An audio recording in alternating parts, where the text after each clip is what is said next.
Howdy, I'm going to be showing you how to make an omelet today. Whether you think it's difficult or you've never even tried, you're going to see through this tutorial that it's really easy. I'm just going to be making a cheese omelet, that's about it. Let's get right into it. Alright, so these are all the ingredients we're going to be using. 2 eggs, tablespoon of butter, and a cup of cheese. So I'm about to go into adding them.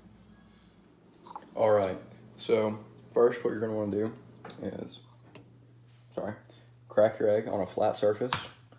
The reason you crack it on a flat surface, the reason you crack it on a flat surface instead of like a slanted surface like most people do, is it makes it less likely for you to get egg inside, or a shell inside your eggs.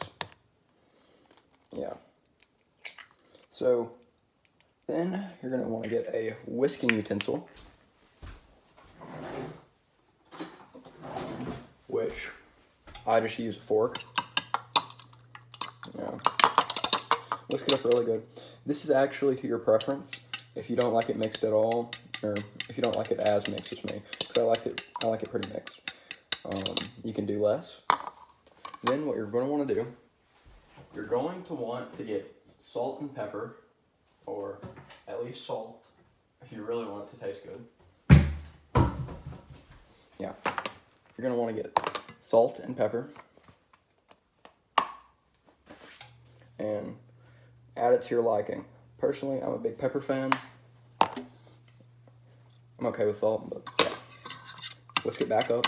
The reason you do this now instead of later is it just helps the salt and the pepper mix, because usually they don't really like to mix after the fact, you know. Alright, now that we're done with whisking, we are going to be adding butter to the pan. So what you're going to want to do now is get your stove up to heat. Go to about medium heat, and once it gets there, mine's already there, as you can see from the light, you're going to want to add your butter, okay? Now, you're going to want to move it around, make sure it covers all of it. This is so the omelet itself doesn't stick to the pan, and it also adds a nice flavor. You can also use oil, but personally, oil is just not my thing. And it also allows the omelet to crisp up a little bit better on the bottom, which I fairly enjoy. So after that, we just let it, we let it cook off, dissolve. Okay, now that's done.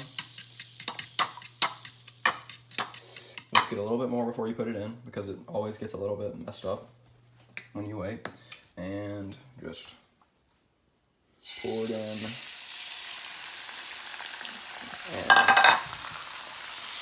And make sure it fills in.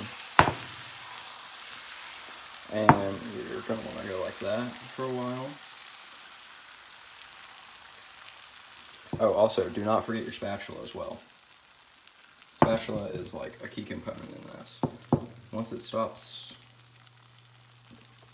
going like that, basically, once it stops like throwing itself around, you're going to want to get one of these, rubber spatula, or a metal spatula if you really think you know what you're doing. And just make sure it doesn't get stuck to the edge. Okay, and right about now, we're going to be adding the cheese. Now, I think I got slightly too much cheese, but, there's no such thing, is there? And yeah, I think the way I test it is, yeah. If you can get it off and most of it stays together, it's about ready. So we're going to let this cook for about, probably, not 30 more seconds, about now, actually. So, yeah, okay. Now comes getting the omelet off.